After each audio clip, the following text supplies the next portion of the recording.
వార్తా విశేషాల అప్డేట్స్ కోసం మా నవ్యాంధ్ర న్యూస్ ఛానల్ని తప్పకుండా చూడండి. రాజంపేట అసెంబ్లీ ముఖ్య నాయకులు, డిఎల్ఏలు నాయకులు, కార్యకర్తల సమావేశానికి సభాధ్యక్షత వహించినటువంటి డిఎల్ఏ నరేంద్రరాజు గారికి, ఈ కార్యక్రమానికి ముఖ్య అతిథులుగా చేసినటువంటి మన రాష్ట్ర ప్రధాన కార్యదర్శి రావత్ రమేష్ గారికి, జిల్లా అధ్యక్షుడు సుబ్బారెడ్డి గారికి, పూర్వ జిల్లా అధ్యక్షుడు శ్రీమూర్తి రెడ్డి గారికి, శ్రీనాథ్ రెడ్డి గారికి, ఈ ఎస్ఐఆర్ ప్రత్యేక కార్యక్రమానికి రాయలసీమ ఇన్ఛార్జిగా ఉంటూ భారతీయ జనతా పార్టీలో మొట్టమొదటి ఓబీసీ మోర్చా స్థాపించినప్పుడు అధ్యక్షులుగా, రాష్ట్ర అధ్యక్షులుగా కొనసాగినటువంటి ఢిల్లీ మసూదర్ గారికి, వేదిక మీద ఉన్న పెద్దలకు, కార్యక్రమానికి వచ్చిన నాతోటి కార్యకర్తలందరికీ కూడా నమస్కారం. భారతీయ జనతా పార్టీ ఇది కొత్తగా ఎస్ఐఆర్ పెట్టింది ఏం కాదు. ఇప్పటికి 11 సార్లు భారతదేశంలో ఎస్ఐఆర్ కార్యక్రమం నిర్వహించడం జరిగింది. లాస్ట్గా జరిగింది 2002, 2005లో 3 సంవత్సరాల కాల పరిధిలో దేశవ్యాప్తంగా ఎస్ఐఆర్ పూర్తి చేయడం జరిగింది. తిరిగి మరలా ఇప్పుడు ప్రారంభించడం జరిగింది. ఇప్పటికే ప్రారంభించి దగ్గర 13 రాష్ట్రాల్లో ఈ ఎస్ఐఆర్ కార్యక్రమం పూర్తి చేయడం జరిగింది. మిగిలిన రాష్ట్రాల్లో ఇప్పుడు ప్రారంభించడం జరిగింది. ఈ నెల 15 నుంచి రేపు నెల 14 వరకు ఈ యొక్క కార్యక్రమం ఇంటింటికి వెళ్ళి నిర్వహిస్తున్నారు.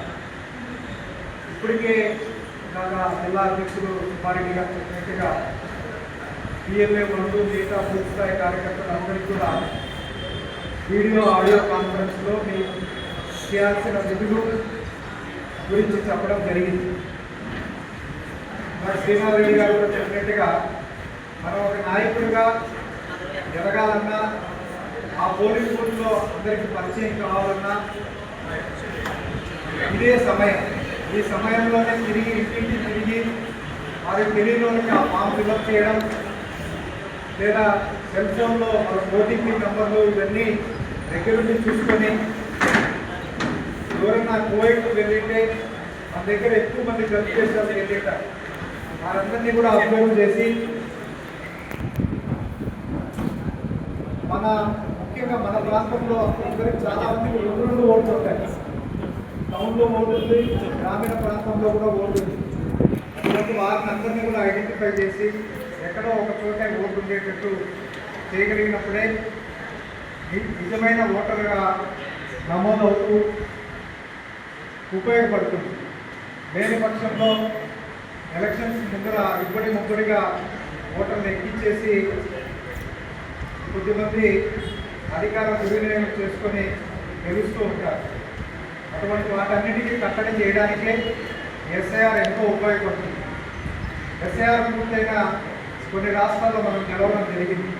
అస్సాం కానీ, వెస్ట్ బెంగాల్ కానీ, ఇలా రాష్ట్రాల్లో అత్యధిక మెజార్టీతో గెలిచాం. ఎందుకంటే వలస వచ్చిన వాళ్ళందరినీ కూడా తొలగించిన కారణంగానే మనకు వచ్చిన ఓటుతో మనం గెలిచాం. కానీ షబ్బీర్ గారు కూడా చెప్పినట్టు ఇదేదో ముస్లిమ్స్ వ్యతిరేకమే కాదు. ఈ దేశంలో పుట్టిన ప్రతి పౌరుడికి కూడా ఓటు హక్కు అలాగే ఉంటుంది. బయట నుంచి వచ్చిన వరకు వలసవాదులకు సరైన పత్రాలు లేని వారికి మాత్రమే ఈ ఓటును తొలగించబడుతుంది. ఇదొక కార్యక్రమం అయితే, మరొకటి మన రాజంపేట అసెంబ్లీ మొదటి వరకు అన్నమయ్య జిల్లాలోని, తిరిగి కడప జిల్లాలోకి మన ప్రభుత్వ పరంగా కానీ, పార్టీ పరంగా కానీ కలవడం జరిగింది. అత్తగారింటి నుంచి తిరిగి అమ్మగారింటికి వచ్చినప్పుడు, ఎందుకంటే ఎక్కువ సంవత్సరాలు మనం కడప జిల్లాతోనే అనుబంధం ఉంది కాబట్టి అందరి కార్యకర్తలు కూడా ఒక విధమైన ఆనందం ఉంది. మన జిల్లా అధ్యక్షులుగా జగిడి సుబ్బారెడ్డి గారు గత గతంలో 2 సార్లు జిల్లా ప్రధాన కార్యదర్శిగా పనిచేశాడు. చాలామంది సీనియర్ కార్యకర్తలు అందరితో కూడా మంచి సత్సంబంధాలు ఉన్నాయి. ఎప్పుడు పిలిచినా ఫోన్ చేసినా పలికే వ్యక్తి, మంచి వ్యక్తి. వారితో కలిసి మన రాజంపేట అసెంబ్లీ కార్యకర్తలందరూ సహాయ సహకారాలు అందించాలని, ఒకప్పుడు కడప జిల్లాలో రుద్దుటూరు రాజంపేటే నువ్వా నేనా అన్నట్టు పోటీ పడేది కార్యక్రమాల్లో, సంస్థాగత విషయాలు అన్నింటిలో కూడా.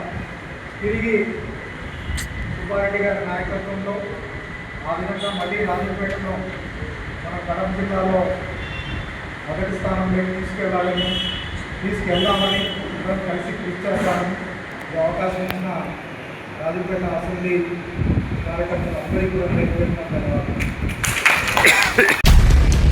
మరిన్ని వార్తా విశేషాల అప్డేట్స్ కోసం మా నవ్యాంధ్ర న్యూస్ ఛానల్ని తప్పకుండా చూడండి.